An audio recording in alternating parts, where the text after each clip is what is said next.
नानक हुक्म जे बुझै ताहो मैं कहे ना कोई। वाहिगुरू जी का खालसा वाहिगुरू जी की फतेह।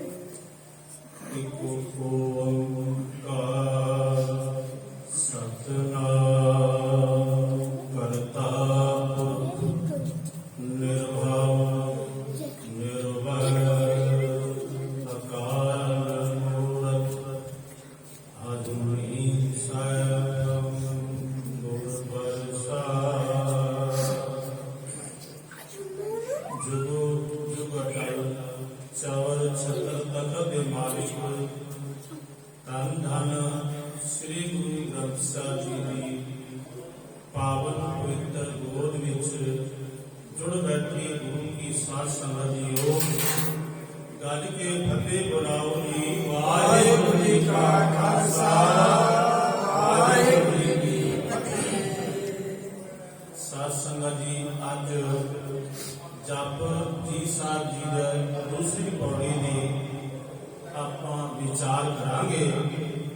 मेरे पातशाह जी दूसरी पौड़ी दे विच सानू जो आदेश करते हैं, हुक्मी होवन आकार हुक्म ना कहा जाई।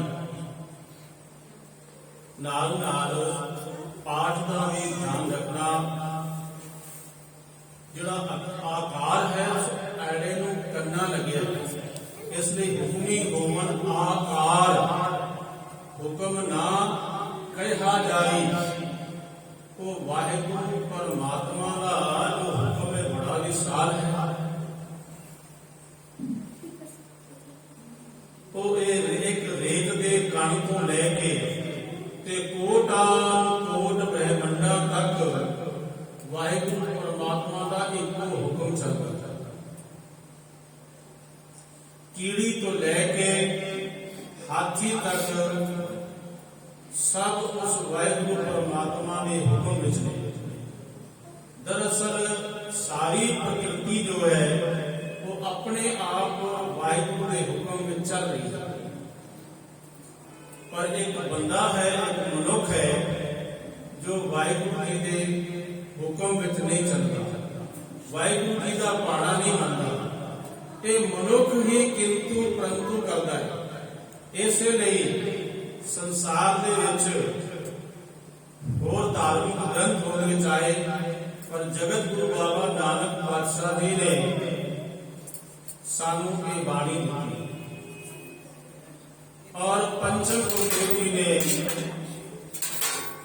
जिथे गुरु साहिबान की बाणी श्री गुरु ग्रंथ साहिब विच अंकित की है, उत्थे होरना भगतां दी। पर ये जो भगतां दी बाणी है ना, ये धन गुरु नानक पातशाह जी ने इकट्ठी की सी। जदों उन्होंने यात्रावां कीतियां ने, यात्रा के दौरान उन्होंने भगतां दी बाणी भी इकट्ठी की ते यही बाणी उन्होंने गुरु अंगद पातशाह जी नूं सौंपी अते गुरु अंगद देव जी ने गुरु अमरदास जी, गुरु अमरदास जी ने धन गुरु रामदास जी नूं अते गुरु रामदास पातशाह जी ने गुरु अर्जन देव पातशाह जी नूं ये बाणी, जिन्होंने महाराज जी ने कहा है पीओ दादे का खोल डिठा खजाना ता मेरे मन भया विधाना। रतन लाल जाका कछु न बोल भरे भंडार अटूट अतोल। खावे खर्चे गल मिल भाई तोड़ न आवे बद बोल।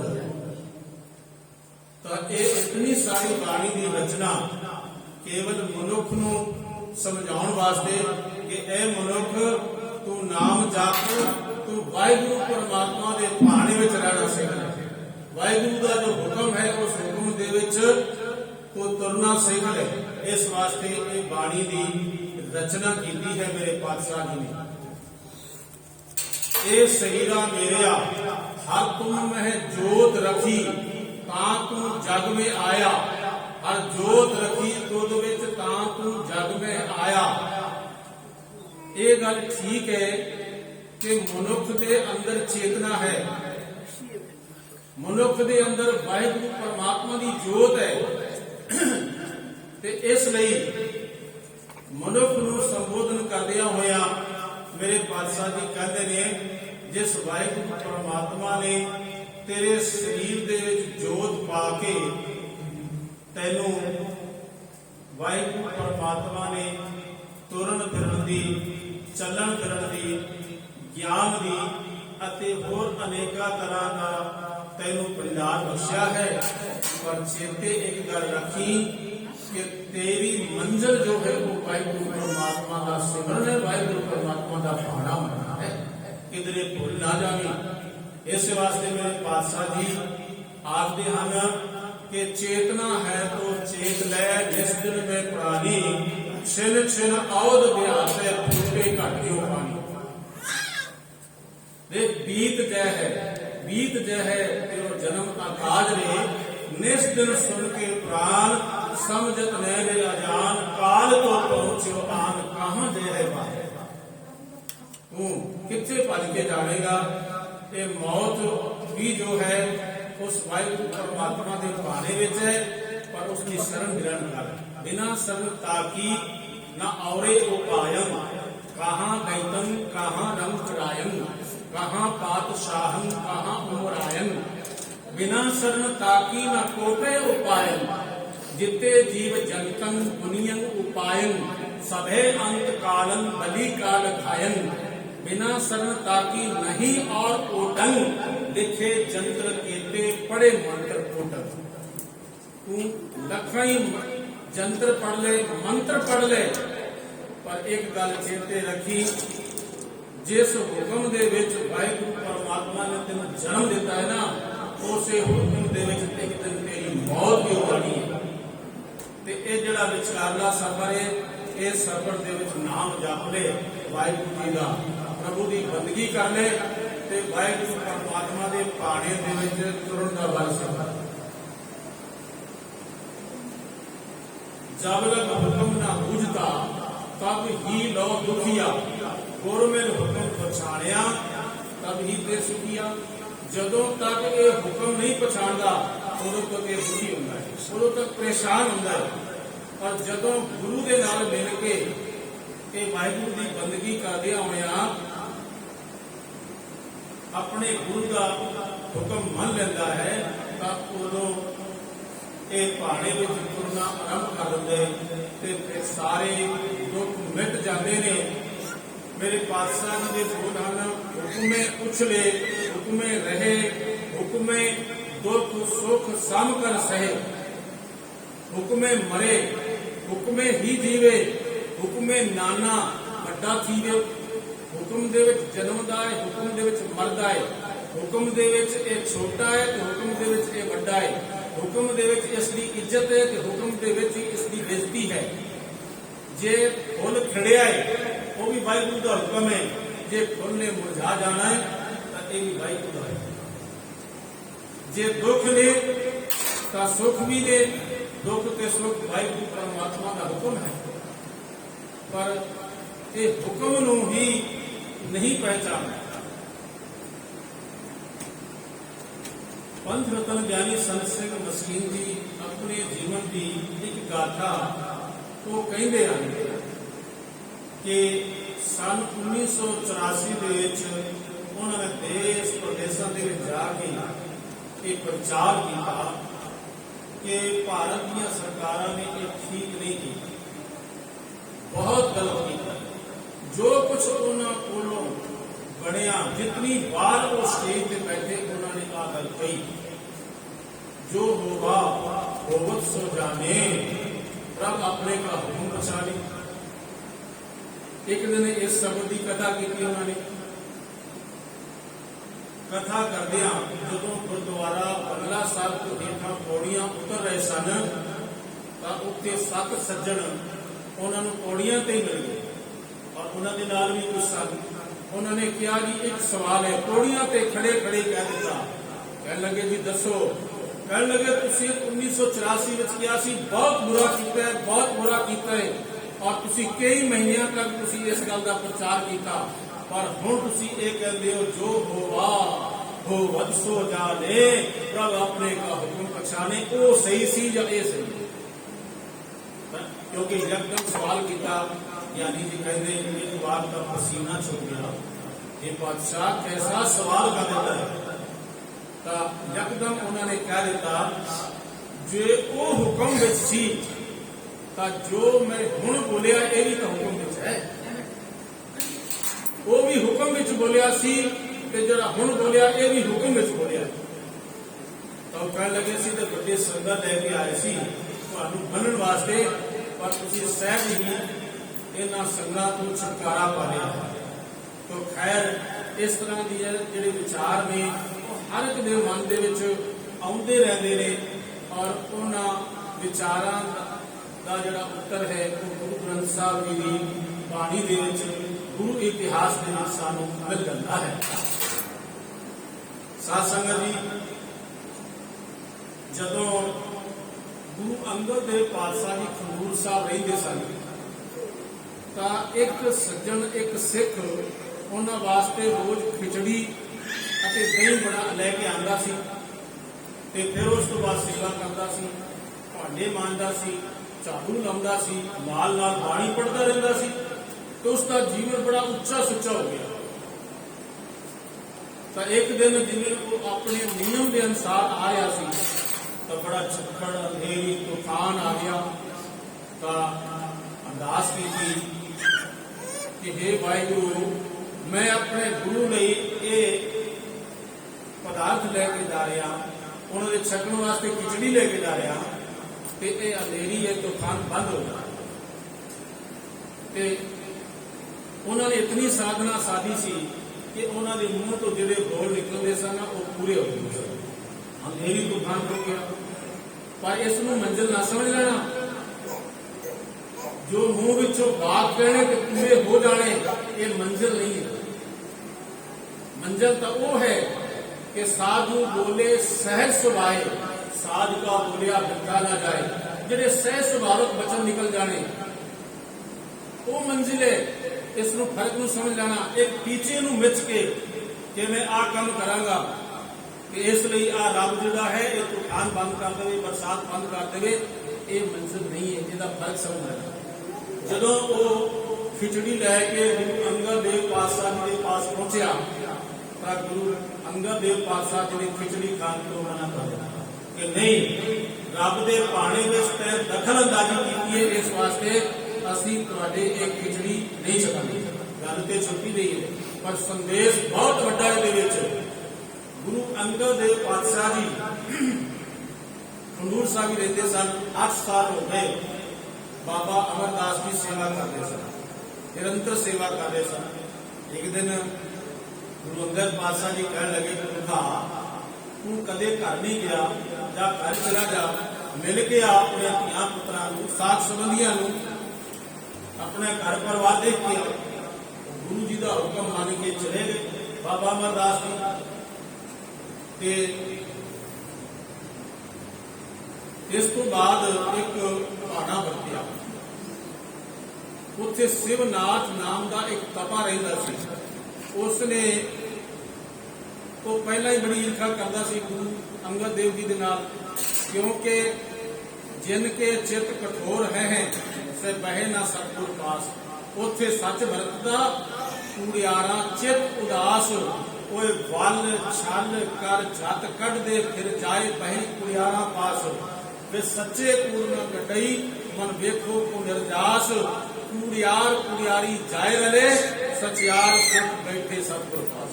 और देखना पाना कितने को लोग मनते नहीं।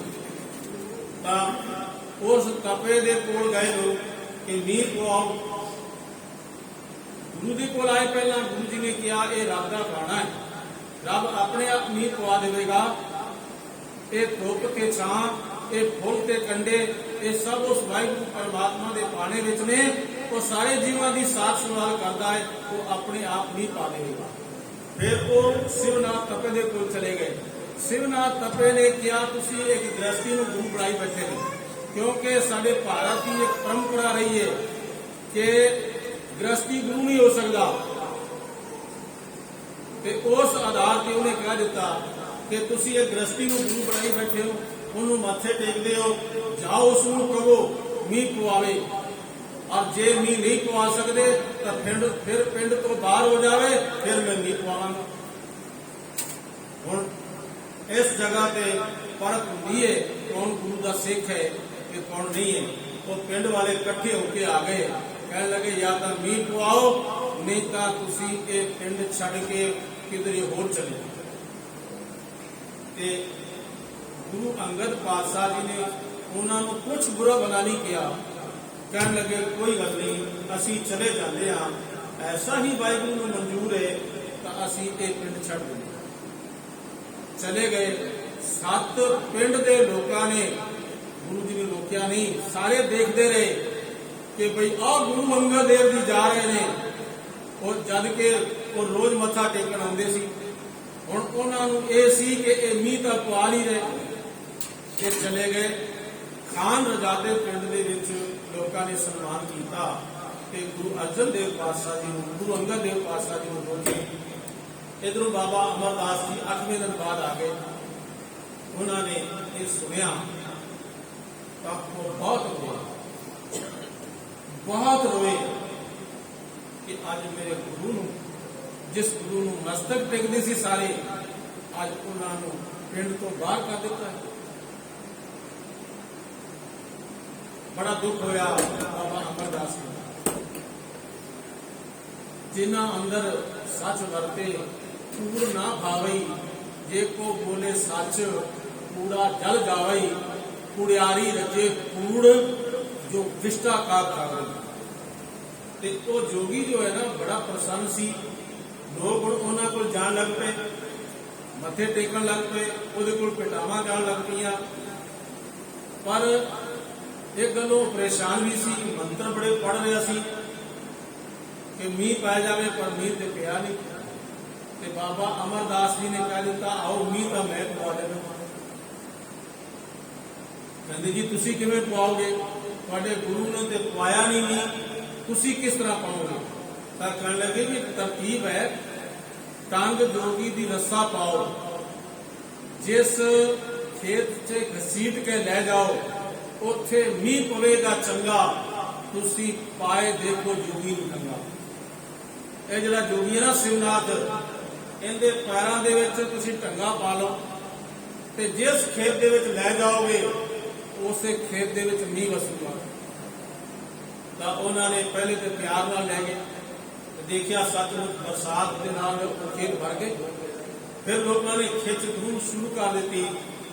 फिर उस तो बाद तो बरदा के मगर बन लिया, तो सारे आस पास के पिंडा तक उसने घुमाया। उसकी हड्डियां जड़ियां सन वो अलग अलग हो गई।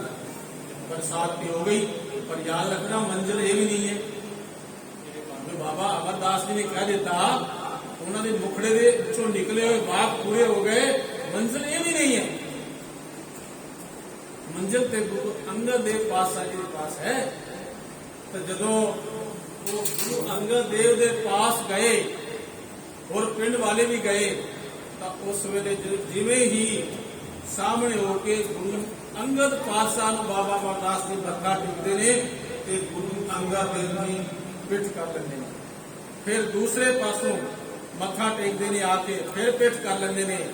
मैनूं इंज जापदा है भगत कबीर जी ने जिवें के शब्द शायद बाबा अमरदास वास्ते उच्चारण किया होगा, करवत भला ना करवट तेरी, लाग गले सुन बिनती मेरी। हे सच्चे पातशाह, ये जो तुसी करवट ले लेंदे हो ना, इस नालों का चंगा करवट एक आरा लैके ते मेरे तन नूं चीर दो, मेरे तन दे टुकड़े टुकड़े कर दो, मैनू दुख नहीं होगा। पर सच्चे पातशाह जो तुसी मेरे वालों पिठ कर लेंदे हो, ये मैनू बड़ा बड़ा दुख लगदा। जो तन चीरे अंग ना मोड़ो। जे तुसी मेरे तन नूं चीर दोगे ना, तो मैं अपना अंग नहीं मोड़ांगा, मैं सी भी नहीं करांगा, मैं हाय भी नहीं करांगा। पर ऐ मेरे गुरु अंगद पातशाह, ये मेरे वाल जरा मुखड़ा कर दो, मेरे नाल बोल पाओ, मेरे कीते हुए गुनाह नूं माफ कर दो। जिस वेले बाबा अमरदास जी ने बार बार मिन्नतां कीतियां, तरले लए, तो उस वेले गुरु अंगद देव पातशाह ने आख्या ਪੁਰਖਾ ਤੋਂ ਅੱਜ ਤੱਕ ਗੁਰੂ ਨਾਨਕ ਦੇ ਘਰ ਵਿੱਚੋਂ ਆ ਵਿਦਿਆ ਸਿੱਖਿਆ।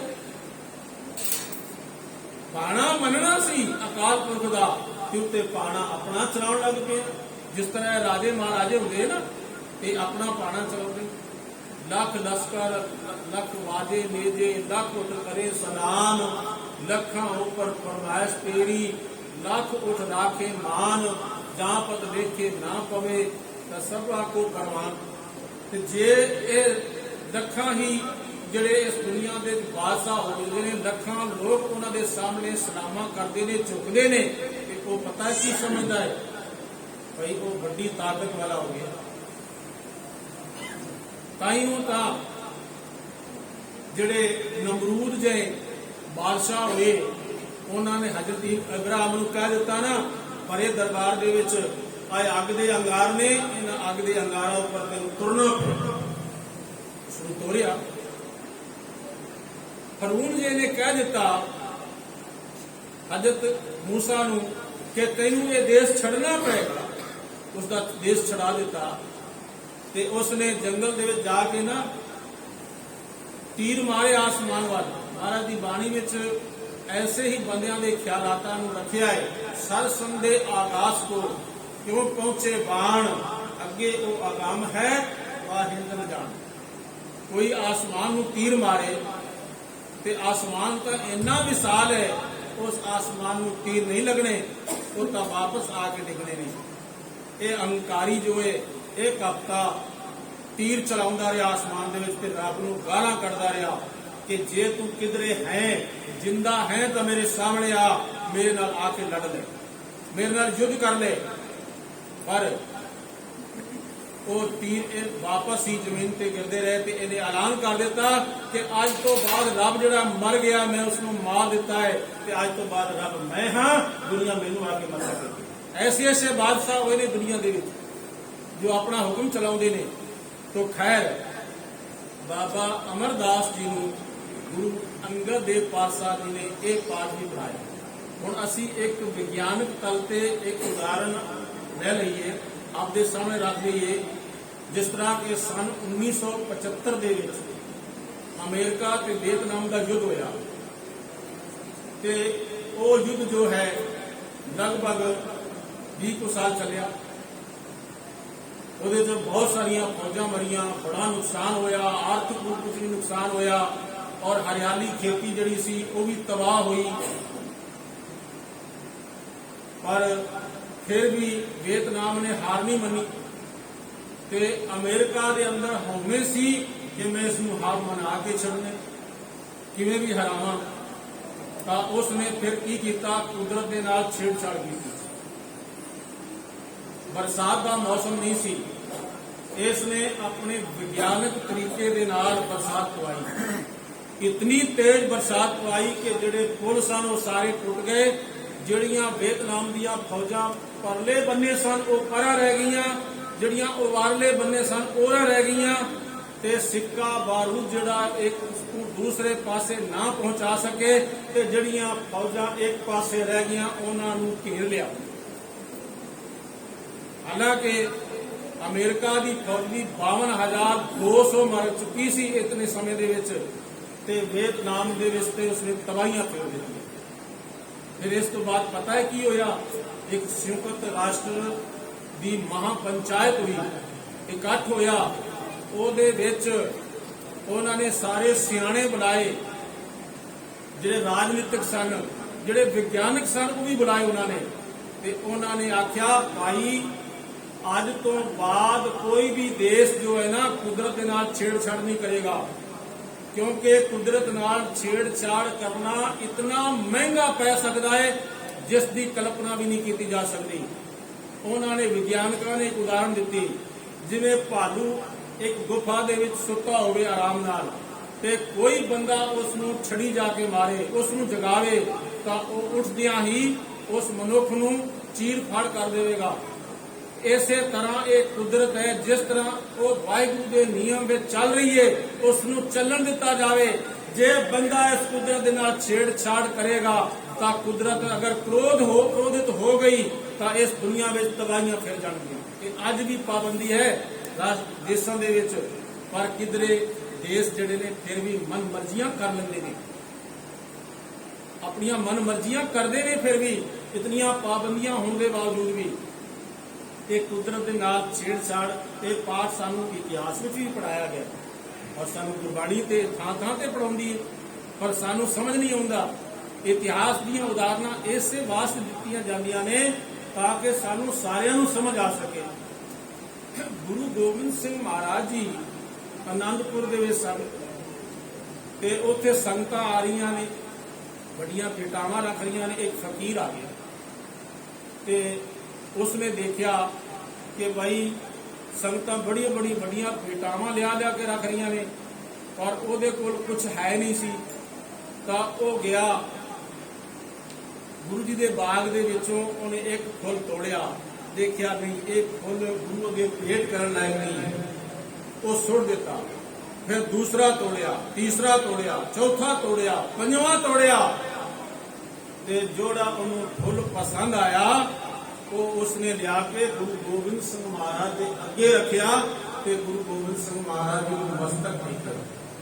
तो उस वेले मेरे पासा ने उदा मोढा पकड़ के कहा कि पढ़िया लोका तू ये फुल क्यों तोड़े, फुल क्यों तोड़े तू। भाई वीर सिंह जी भी कहते ने डाली नालों तोड़ना सानू असां हट महक दी लाई, जे तू एक तोड़ के लै गयो तो एक जोगा रह जासा, वो भी पलक झलक दा मेला रूप महक नस गई। डाली नालों ना तोड़, डाली नालों तोड़ेगा मेरी सुगंध, मेरी महक, मेरी सुंदरता ये सारी जाती रहेगी।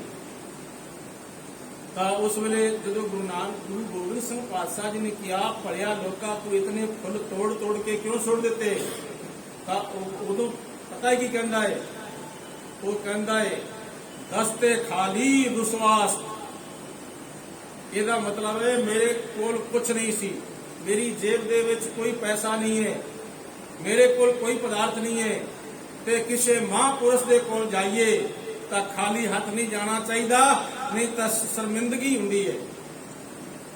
तो अगों गुरु गोबिंद सिंह महाराज जी ने कहा नह दस्त खाली विश्वास, जे ये गुरु नानक दा घर है इत्थे भावें कोई खाली हाथ आ जावे, ये गुरु नानक दा घर जो है इत्थे सारियां दातां ने, ते गुरु नानक दे घर विचों मंग के कोई लै लवे वस्तु तो उस दियां चोरियां भी भरियां जांदियां ने, पर तू गुरु नानक दे घर विच आया ते कहंदा मैं खाली हथ, कोई गल नहीं, कोई भी आवे खाली हथ भी आवे गुरु नानक दे घर विच खाली भी प्रवान है जेकर श्रद्धा ते प्यार दे नाल कोई गुरु अगे मस्ता नहीं कर। पर यह तेरे लिए काम ठीक नहीं है जो तू फुल तोड़े नहीं।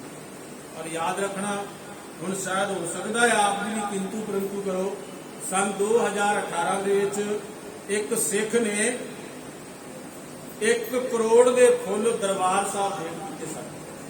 कि गुरु इस गल की इजाजत दिंदा है? गुरबाणी भी कहती है पाती तोरे मारनी पाती पाती जियो, जिस पाहन को पाती तोरे सो पाहन निर्जियो। भूलनी भूली मालनी है यो, वो सिख कहते होंगे कोई गल नहीं, वो मालनी भूली होएगी, असी तो नहीं भूले, असी तो 1 करोड़ के फुल चढ़ाने। वाजिब चीज जो है उस वास्ते मना नहीं है, लेकिन बेलोड़ेंदी चीज़ां तोड़नियां एक कुदरत के नाल खिलवाड़ जो सानू नहीं करना चाहिए।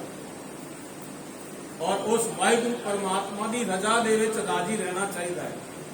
हुण आप जी ये देखो कि गुरु गोबिंद सिंह महाराज जी दे उन्होंने आनंदपुर छड़ दिता और सरसा के परिवार विछोड़ा हो गया। उन्होंने जेड़े 4 साहबजादे सन, 2 किधरे चले गए ते 2 चमकौर दे विच शहीद हो गए। उन्होंने तो यह भी कह दिता कल 4 थे आज 2 हैं, सुबह ये भी ना होंगे तो हम अल्लाह का शुक्र करेंगे जब ये भी ना। ते फिर जे शहीद हो गए चारों, तो फिर उन्होंने जफरनामे विच किया है जेहा सुख के चूम बचना उसके चार बाकी बलादस बेची बीमार।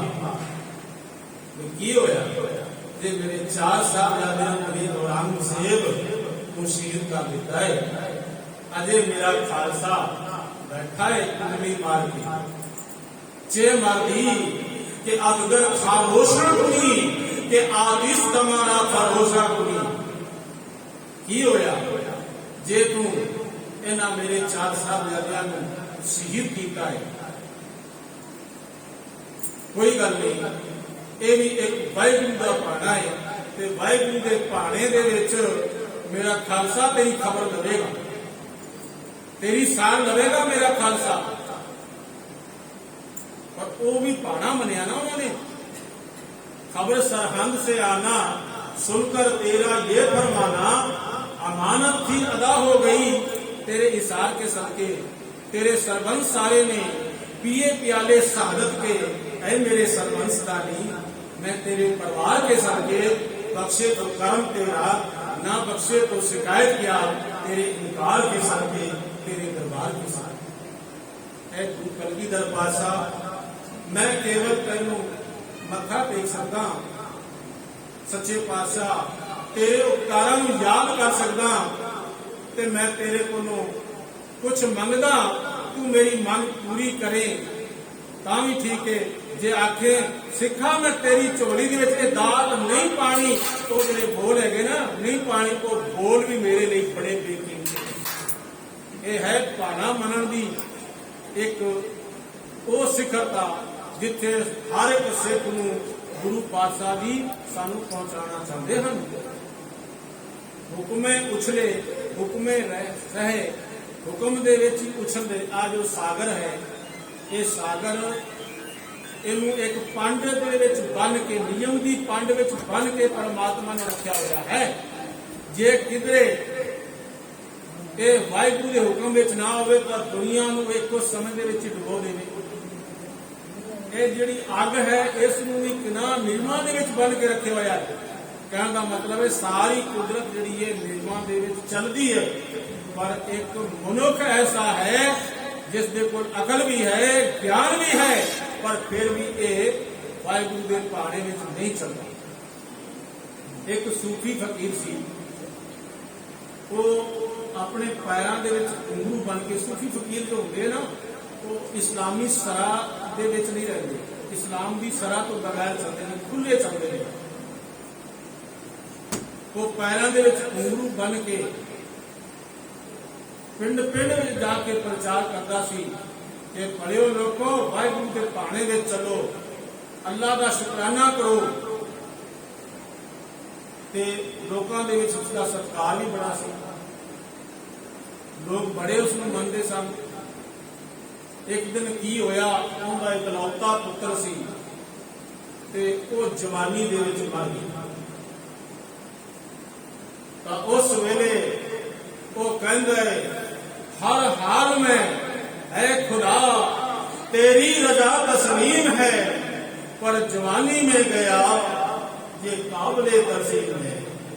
ऐ वाहिगुरू ऐ खुदा तेरी हर गल मनन लई तैयार हां, तेरा हर हुक्म मनन लई तैयार हां, पर जो जवानी दे विच मेरे पुत्र नूं मारिया है इस कानून नूं बदल दे ताकि होर भी मापे दुखी ना होण। जिवें अज मैं बिलखदा पिया इसे तरह कोई होर मां बाप अपने जवान पुत्र के वियोग विच ना करता। तो पाड़ा उसको भी नहीं बनिया। खुदा ने के बोल पिया कि इस कानून को बदल दे, इस नियम को बदल दे, पर मेरे पातशाह की वाणी कहती है बालक मरे बालक की लीला, कहे कहे रोहे बाल लीला, जिसका सा सो तिन ही लिया, भूला रोवन हार। ए रोवन वालिया ना रो, गुरु पातशाह ने आप इथे गुरु ने पाए ने मत में पिछे कोई रोग सी सो मैं मूल ना खाया। जिहड़ा साडे भी जान तो बाद रोवे वो सिख मैनू चंगा नहीं लगेगा। इसलिए रोना नहीं, वाहिगुरू का भाणा मनना है। गुरु ਹਰਗੋਬਿੰਦ ਸਾਹਿਬ ਜੀ ਦਾ ਆਪਣਾ ਪੁੱਤਰ ਜਦੋਂ ਚਲਾਣਾ ਕਰਦੇ ਨੇ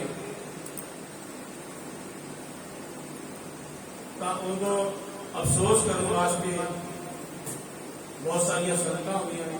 ਇੱਕ ਸਿੱਖ ਕਹਿ ਦਿੰਦਾ ਹੈ, ਬਾਦਸ਼ਾਹ ਆਪਣਾ ਜਵਾਨ ਪੁੱਤਰ ਚਲਾਣਾ ਕਰ ਗਿਆ, ਤੁਸੀਂ ਸਾਰੇ ਕੰਮ ਉਸੇ ਤਰ੍ਹਾਂ ਕਰ ਰਹੇ ਹੋ, ਤੁਹਾਡੇ ਮੱਥੇ ਤੇ ਕੋਈ ਤਰੇੜੀਆਂ ਨਹੀਂ, ਤੁਸੀਂ ਕੋਈ ਅਫਸੋਸ ਨਹੀਂ ਜਤਾਇਆ।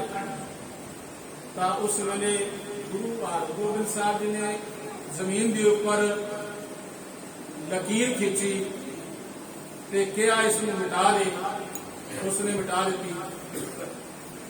ਤਾਂ ਕਹਿਣ ਲੱਗੇ ਬਈ ਇਸ ਨੂੰ ਮਿਟਾਉਣ ਲੱਗਿਆ ਕੋਈ ਤੈਨੂੰ ਤਕਲੀਫ ਹੋਈ? ਕਹਿਣ ਲੱਗੇ ਜੀ ਨਹੀਂ। ਕਹਿੰਦੇ ਫਿਰ ਇੱਕ ਲਕੀਰ ਖਿੱਚ ਦੇ। ਇੱਕ ਲਕੀਰ ਫਿਰ ਖਿੱਚੀ ਉਸਨੇ ਤੇ ਕਹਿੰਦੇ ਹੁਣ ਫਿਰ ਮਿਟਾ ਦੇ। ਮਿਟਾ ਦਿੱਤੀ। ਹੁਣ ਦੱਸ ਕਿ ਤੂੰ ਲਕੀਰ ਖਿੱਚੀ, ਉਸ ਨੂੰ ਮਿਟਾ ਦਿੱਤਾ, ਲਕੀਰ ਖਿੱਚਣ ਲੱਗਿਆ ਤੈਨੂੰ ਖੁਸ਼ੀ ਹੋਈ? ਕਹਿਣ ਲੱਗੇ ਜੀ ਨਹੀਂ। ਤੇ ਲਕੀਰ ਮਿਟਾਉਣ ਲੱਗਿਆ ਕਹਿੰਦੇ ਜੀ ਨਹੀਂ। ਤੇ ਕਹਿੰਦੇ ਬਸ ਇਸੇ ਤਰ੍ਹਾਂ ਉਹ ਵਾਹਿਗੁਰੂ ਪਰਮਾਤਮਾ ਨੇ ਜਿਸ ਨੇ ਮੈਨੂੰ ਦਾਤ ਦਿੱਤੀ ਸੀ ਉਸਨੇ ਵਾਪਸ ਲੈ ਲਈ। ਇਹਦੇ ਵਿੱਚ ਕਾਹਦਾ ਅਫਸੋਸ? ਇਹ ਹੈ ਭਾਣਾ, ਇਹ ਹੈ ਭਾਣੇ ਦੀ ਸਿਖਰਤਾ, ਇਹ ਹੈ ਵਾਹਿਗੁਰੂ ਪਰਮਾਤਮਾ ਦੇ ਹੁਕਮ ਨੂੰ ਮੰਨਣਾ। ਇਸ ਸੰਗਤ ਜਿਹੜਾ ਹੁਕਮ ਸ਼ਬਦ ਹੈ ਨਾ, ਇਹ ਅਰਬੀ ਭਾਸ਼ਾ ਹੈ। ਤਾਂ ਇਸ ਲਈ ਮੇਰੇ ਪਾਤਸ਼ਾਹ ਜੀ ਕਹਿੰਦੇ ਹੁਕਮੀ ਹੋਵਨ ਆਕਾਰ। ਵਾਹਿਗੁਰੂ ਪਰਮਾਤਮਾ ਦੇ ਹੁਕਮ ਦੇ ਵਿੱਚ ਆਕਾਰ ਨਹੀਂ। ਹੁਣ ਇਹ ਕੀੜੀ ਤੋਂ ਲੈ ਕੇ ਹਾਥੀ ਤੱਕ ਇਹ ਸਾਰੇ ਉਸ ਵਾਹਿਗੁਰੂ ਪਰਮਾਤਮਾ ਦੇ ਹੁਕਮ ਵਿੱਚ ਨੇ। ਫਿਰ ਆ ਲੇਖ ਦੇ ਇੱਕ ਕਣ ਤੋਂ ਲੈ ਕੇ ਤੇ ਕੋਟਾਨ ਕੋਟ ਬ੍ਰਹਮੰਡਾਂ ਤੱਕ ਜੋ ਵੀ ਰਚਨਾ ਹੈ ਇਹ ਸਾਰੀ ਮੇਰੇ ਵਾਹਿਗੁਰੂ ਪਰਮਾਤਮਾ ਦੀ ਆਪਣੀ ਰਚਨਾ ਤੇ ਇਹ ਸਾਰੀ ਵਾਹਿਗੁਰੂ ਪਰਮਾਤਮਾ ਦੇ ਹੁਕਮ ਵਿੱਚ ਚੱਲ ਰਹੀ ਹੈ। ਹੁਕਮੀ ਹੋਵਨ ਆਕਾਰ, ਹੁਕਮ ਨ ਕਹਿਆ ਜਾਈ। ਉਹ ਹੁਕਮੀ ਵਾਹਿਗੁਰੂ ਪਰਮਾਤਮਾ ਦੇ ਹੁਕਮ ਵਿੱਚ ਹੀ ਇਹ ਸਾਰੇ ਆਕਾਰ ਹੋਏ ਨੇ, ਇਹ ਸਾਰੇ ਬ੍ਰਹਿਮੰਡ ਹੋਂਦ ਵਿੱਚ ਆਏ ਨੇ। ਹੁਕਮ ਨਾ ਕਹਿਆ ਜਾਈ।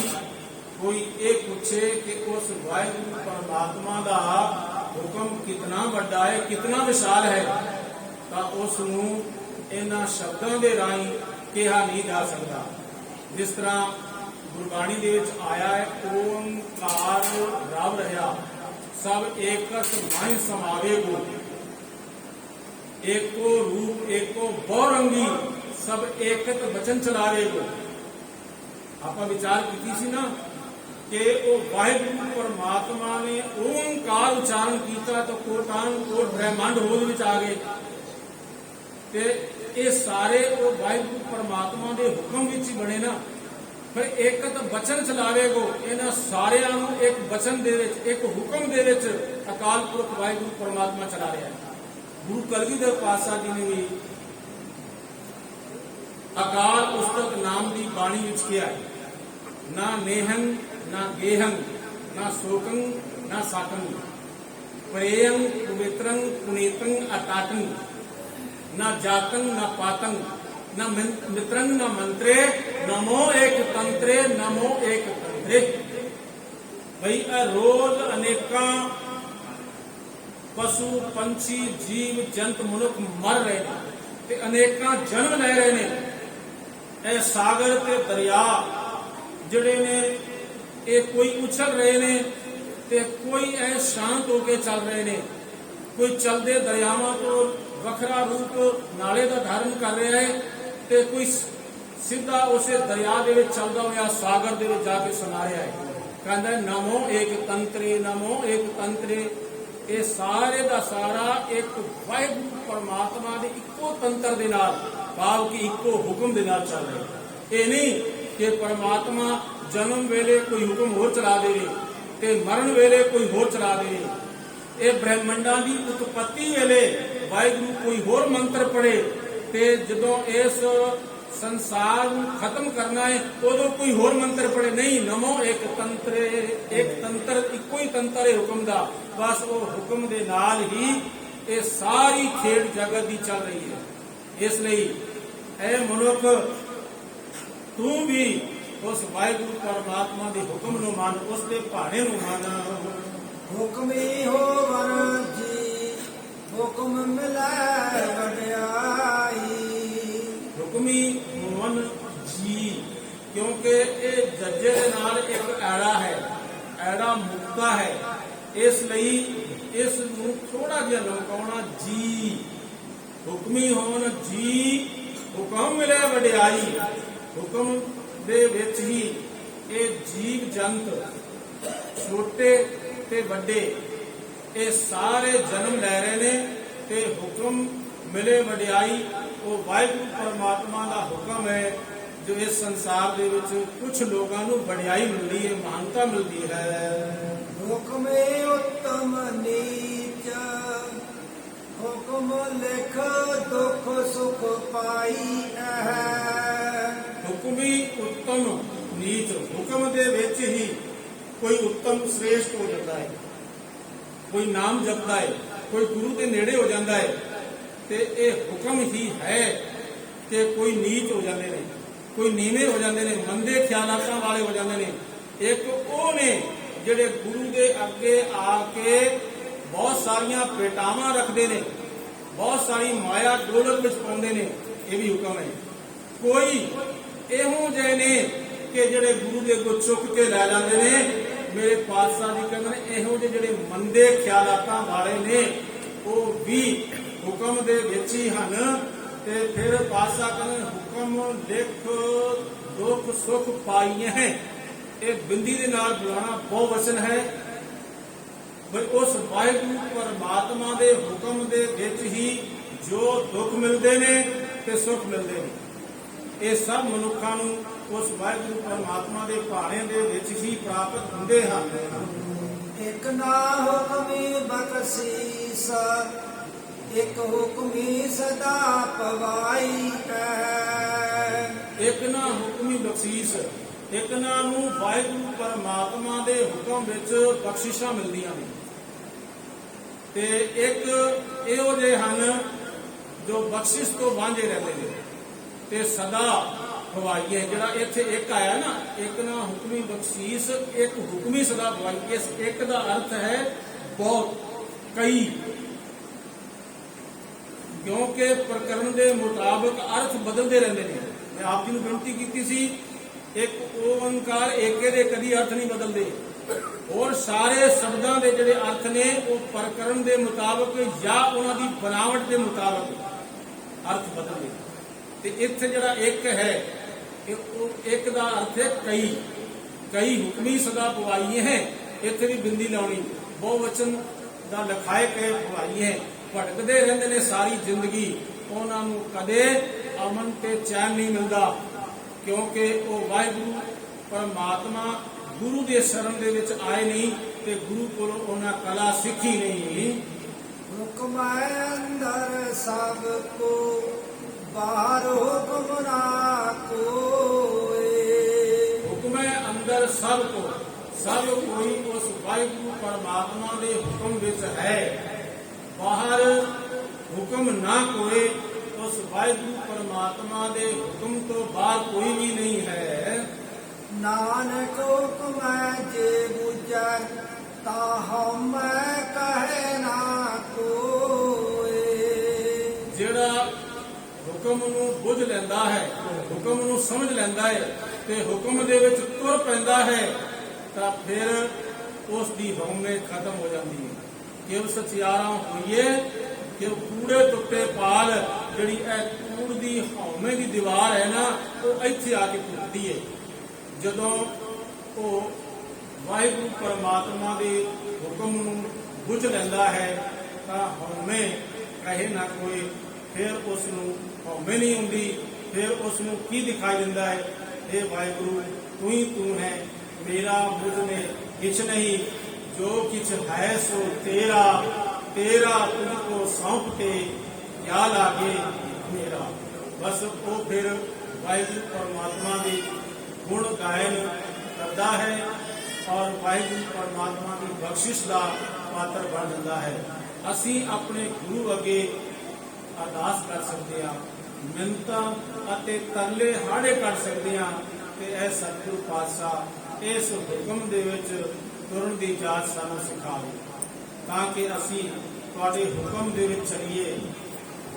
ਔਰ ਇਹੋ ਜੋ ਜਪਜੀ ਸਾਹਿਬ ਹੈ ਅਤੇ ਜੋ ਸੁਖਮਨੀ ਸਾਹਿਬ ਹੈ, ਇਸ ਦਾ ਤਰਜਮਾ ਖਵਾਜਾ ਦਿਲ ਮੁਹੰਮਦ ਸਾਹਿਬ, ਇੱਕ ਮੁਸਲਮਾਨ ਵਿਕਾਰੀ ਹੋਇਆ ਹੈ, ਉਹਨਾਂ ਨੇ ਉਰਦੂ ਦੇ ਵਿੱਚ ਕੀਤਾ ਹੈ।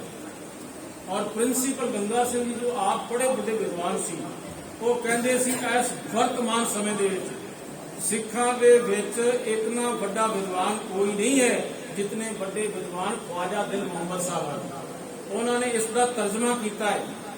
ਉਹ थोड़ी इस तरह है, हुक्म से बन बन जाए शक्लें, हुक्म के भेद न खोले जाए, हुक्म से तन में रूहें आए, हुक्म से शान बढ़ाई पाए, हुक्म से इज्जत, हुक्म में जल्लत, हुक्म का लिखा सुख दुख पाए, हुक्म खुदा में सारी दुनिया, नानक अपनी हाँ में आप।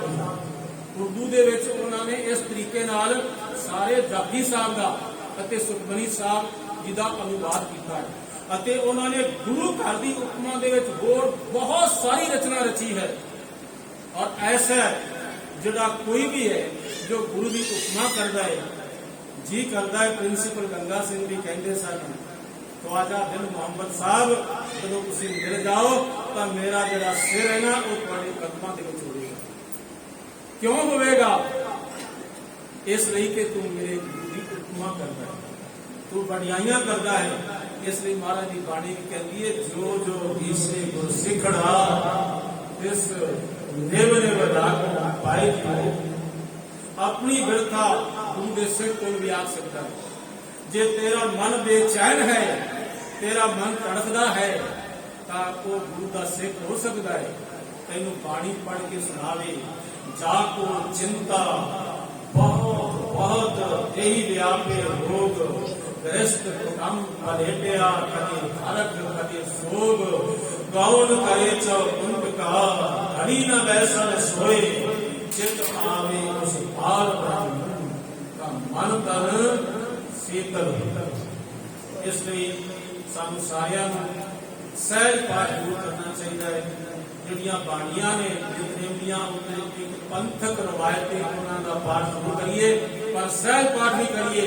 ਪਤਾ ਨਹੀਂ ਕਿਹੜੀ ਬਾਣੀ ਸਾਨੂੰ ਤੀਰ ਵਾਕਰ ਚੁੱਭ ਜਾਏ ਤੇ ਉਸ ਬਾਣੀ ਨੂੰ ਅਸੀਂ ਸਲਾਹ ਦੇਵਾਂ, ਗੁਣਗੁਣਾਉਂਦੇ ਰਹੀਏ ਤੇ ਸਾਡੇ ਜੀਵਨ ਦੇ ਵਿੱਚ ਉਹ ਬਾਣੀ ਵਸ ਜਾਵੇ ਤੇ ਸਾਨੂੰ ਗੁਰੂ ਦਾ ਭਾਣਾ ਬਣਾਉਣ ਦਾ ਬਲ ਆ ਸਕੇ। ਸਾਧ ਸੰਗਤ ਇਤਨੇ ਕੁ ਵਚਨ ਪ੍ਰਦਾਨ ਕਰਨਾ ਜੀ बोल चुकी क्षमा कोशिश करेंगे। वाहिगुरु जी का खालसा, वाहिगुरु जी की फतेह। हुक्म अंदर सब को बाहरो हुक्म ना कोए, नानक हुक्म जे बुझै ताहो मैं कहे ना कोए। वाहिगुरु जी का खालसा, वाहिगुरु।